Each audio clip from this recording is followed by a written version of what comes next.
Bé, la Comunitat General de Regants ja feia molt temps que anava a darrere de tenir algun espai on explicar la seva història, explicar el canal d'Urgell, més que res perquè la gent del territori últimament, d'uns anys cap aquí, era plenament desconeixedora de la realitat de l'inici del territori, de l'esplendor del territori, i ells sempre ho havien volgut explicar. A més, disposaven d'alguna peça per poder-ho explicar. El gran problema és com expliques la història de la construcció del canal d'Urgell de forma amena, que la gent tingui ganes de conèixer i amb les poques peces que tenien. Llavors aquí és quan el Soler Sabater hi va posar de la seva part, havia sigut director del Museu d'Història Nacional de Catalunya i per tant estava acostumat a tractar aquests temes, i llavors va sorgir la idea de fer un centre d'interpretació del territori, que serien els museus del segle XXI. Amb les poques peces originals que es disposava, es va muntar tot un discurs al voltant de la construcció del canal d'Urgell, i aprofitant que era centre d'interpretació del territori, podien anar una miqueta més enllà i no només explicar construcció del canal, sinó com aquest transforma territori. Per tant, l'espai cultural tenia la necessitat d'explicar l'abans, el durant i el després de la construcció del canal d'Urgell. El nom ben encertat, és a dir, espai cultural dels canals d'Urgell, perquè en realitat no som un museu de l'aigua, no expliquem la història de l'aigua, sinó que el que expliquem és la història de la transformació del territori amb la construcció dels canals d'Urgell. I llavors aquí és on comença tot, les ganes que tenia la Comunitat General de Regants d'explicar-se i la conjunció de persones interessades en poder desenvolupar el tema, com amb el Soler Sabater al capdavant, ajudat de tots els serveis tècnics i de cultura del Consell Comarcal d'aquells moments.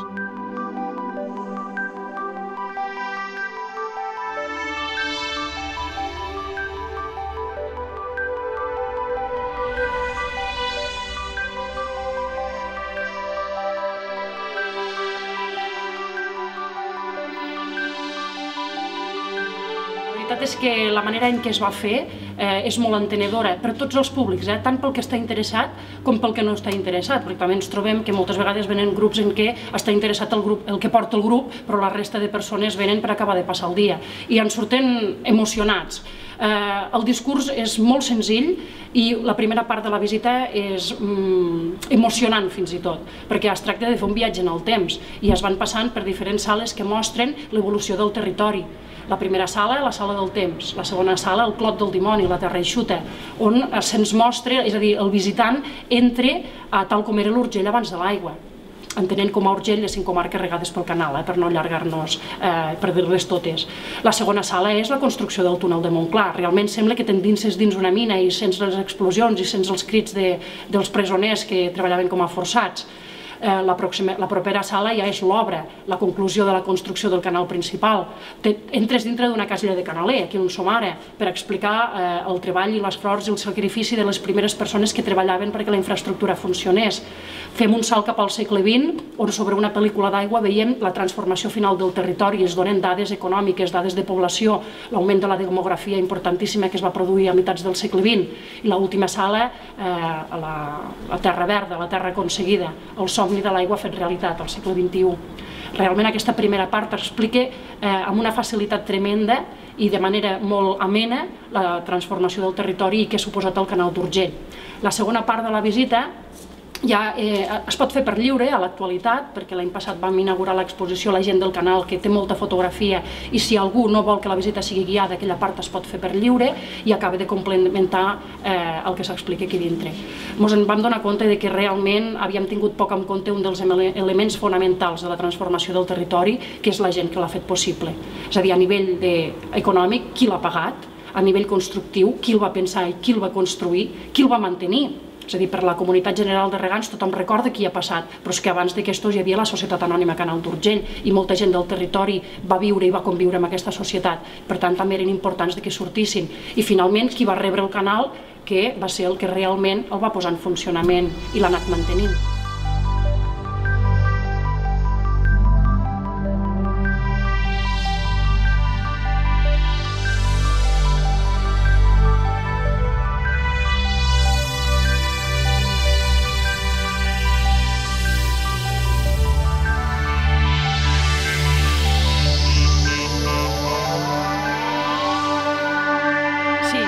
Vam començar fent visites molt senzilles, només s'explicava espai permanent i molt poqueta cosa de l'espai temporal perquè era una exposició de fotografies de les obres que s'havien fet a la casa, però de seguida vam començar a treballar per elaborar un guió ben fet de l'espai permanent, per donar consistència a la història que s'explicava dintre,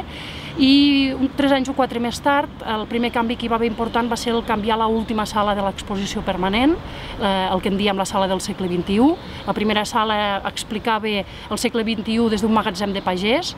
En realitat el nostre territori és agrícola i per tant és un magatzem de pagès, en trobem cada 2 per 3, però no explica la realitat del territori, perquè el 2 o el 3% de la població activa del territori treballa en el sector primari, per tant no explica realment el que tenim avui en dia. Es va optar per canviar la sala, que és molt més senzilleta però realment explica el que volem dir. La segona incorporació important que hi va haver va ser acondicionar l'espai exterior, el jardí. Si volíem formar part d'aquest Mollerussa i volíem formar part del territori, ens havíem de mudar i havíem de fer l'espai atractiu perquè la gent hi vingués a passejar, s'ho sentís una mica de seu, i a poc aquest espai li hem anat introduint diferents peces que parlen sobre el territori i l'evolució d'aquest territori. La màquina de batre, la màquina de tallar el senill, el llaüt, una peça superimportant que es guardava a la part alta del canal, una de les vagonetes del túnel de Montclar,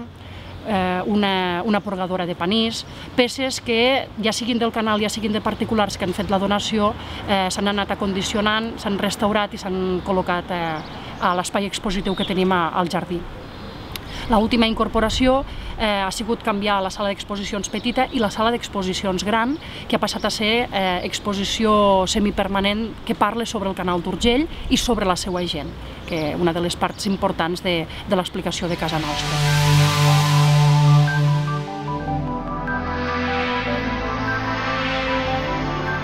L'any celebrarem el 10è aniversari, anirem fent actuacions i les emmarcarem dins de la celebració dels 10 anys de funcionament, i aquests projectes passen sobretot per fer servir aquesta sala on estem situats ara, la sala petita d'exposicions, una sala que ja es va reformar entre l'any 2006 i 2007 en sala d'exposicions temporals, però des d'aquest any intentem explotar portant exposicions variades de, primer, gent de la comarca, del Pla d'Urgell, i després obrir-la a les altres 4 comarques restants que reguen el canal d'Urgell. Una sala que vol servir per atreure públic diferent i públic que fins ara en aquests moments no ha tingut interès potser per passar per casa nostra, i intentem que amb tots els nous projectes que anirem encetant poder-los atreure fins aquí. La gent del territori ha de saber que nosaltres hi som i que formem part d'aquest territori i sobretot que formem part de Mollerussa, és a dir, oblidar una miqueta això que la Casa Canal encara sigui a les afores de Mollerussa quan en realitat ja forma part del centre, i volem ser el centre d'aquest moviment a la Mollerussa, a la comarca i al territori regat pel canal. I una de les eines que utilitzem és introduir-nos en les noves tecnologies, les xarxes socials i la xarxa en general. Estem promovent ara un concurs de fotografia, el concurs Instagram, per atraure nou públic i per atraure gent que encara els és desconegut l'espai cultural dels canals d'Urgell. La nova línia que encetarem a partir de l'any que ve, ja ho estem provant aquest curs, és el treballar amb tallers, és a dir, estem canviant la manera de fer les visites a l'espai cultural pels escolars. Aprendre la història del canal d'Urgell i de la transformació del territori és important i encara ho estem utilitzant per explicar l'espai cultural, però a més treballem al taller i és una de les noves línies encetades i que esperem que tingui continuïtat de cara al proper curs. Fins ara ens venien primària i secundària, universitat també ens venen força, però ens venen en períodes molt concrets, i aquest any hem començat a treballar infantil, de P3 a P5. Llavors és el tema, potser el que portàvem més fluixet i que aquest any estem treballant a tope perquè l'any que ve ja puguem encetar aquesta línia amb força.